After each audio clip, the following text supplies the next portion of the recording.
గుంటూరు జిల్లా Prathipadu YCP incharge మార్పు నియోజకవర్గంలో పెను దుమారం రేపుతోంది. కొత్త అభ్యర్థి పరిచయ కార్యక్రమానికి కీలక నేతలే డుమ్మా కొట్టారు. ముఖ్యమంత్రి జగన్ తీసుకున్న ఈ నిర్ణయంపై అంతర్గతంగా పార్టీలో వ్యతిరేకత వ్యక్తమవుతోంది. కొత్త ఇన్ఛార్జికి నేతల నుంచి సహాయ నిరాకరణ ఎదురవుతోంది. దీంతో ఆ నేత డైలమాలో పడ్డారు. ప్రతిపాడు నియోజకవర్గ వైసీపీ పరిణామాలపై ఏబిఎన్ ఇన్సైడ్ స్టోరీ.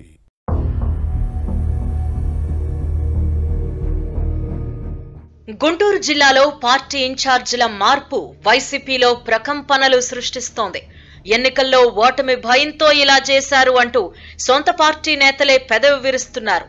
ముక్కు మొహం తెలియని వ్యక్తులను తమపై రుద్దడమేంటి అని మండిపడుతున్నారు. కొత్త అభ్యర్థి పరిచయ కార్యక్రమానికి కీలక నేతలు డుమ్మా కొట్టడమే ఇందుకు నిదర్శనం. అభ్యర్థి మార్పునే స్వీకరించని పార్టీ నేతలు ఇక ఎన్నికల్లో సహకరిస్తారో లేదో అర్థం కావడం లేదని ముఖ్య నేతల్లో ఆందోళన నెలకొందట. ముఖ్యమంత్రి జగన్ నిర్ణయం కావడంతో క్షేత్రస్థాయి పరిస్థితులపై ఆయనకు చెప్పే సాహసం చేయలేకపోతున్నారు వైసీపీ నేతలు. గుంటూరు జిల్లాలో ఇటీవల 7 నియోజకవర్గాల వైసీపీ ఇన్ఛార్జీలు మారారు. ప్రతిపాడు స్థానానికి విజయవాడకు చెందిన బాలసాని కిరణ్ కుమార్ కు బాధ్యతలు అప్పగించింది. మాజీ హోంమంత్రి మేకతోటి సుచరిత ఇక్కడి నుంచి ఎమ్మెల్యేగా ప్రాతినిధ్యం వహిస్తున్నారు. కేబినెట్ నుంచి పక్కన పెట్టిన తర్వాత స్పీడ్ తగ్గించారు. దీంతో ఆమెను ప్రతిపాడు నుంచి తప్పించి తాడికొండ బాధ్యతలు అప్పగించింది వైసీపీ నాయకత్వం. ప్రతిపాడు కొత్త ఇన్ఛార్జ్ బాలసాని కిరణ్ కుమార్ పరిచయ కార్యక్రమం ఇటీవల గుంటూరులో జరిగింది.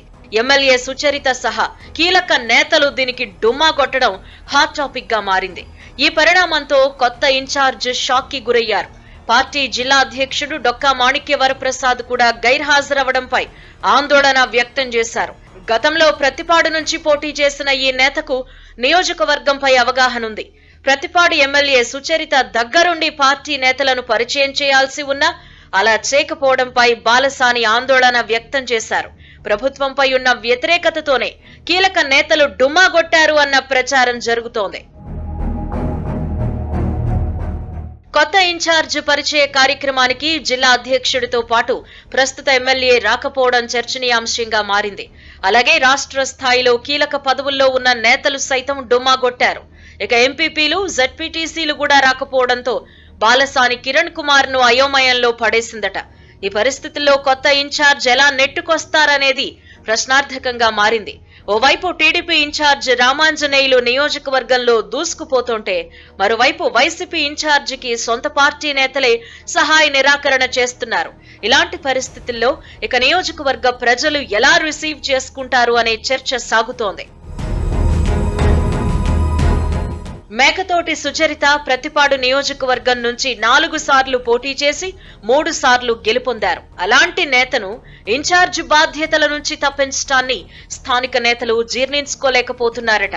మరోవైపు నియోజకవర్గమే కాదు, కనీసం గుంటూరు జిల్లాకు సంబంధం లేని వ్యక్తిని ఇన్ఛార్జిగా నియమించడాన్ని స్థానిక నేతలు తప్పుపట్టడంతో పాటు పార్టీ నిర్ణయాన్ని వ్యతిరేకిస్తున్నారట. బాలసాని కిరణ్ కుమార్ నియామకం విషయంలో నియోజకవర్గ నేతలను సంప్రదించలేదు. దీంతో తమ అవసరం లేనప్పుడు పార్టీ కోసం ఎందుకు పనిచేయాలి అని ప్రశ్నిస్తున్నారు. ప్రతిపాడు ఫ్యాన్ పార్టీ ఇన్ఛార్జ్ ఈ పరిస్థితి ఎలా అధిగమిస్తారో చూడాలి మరి.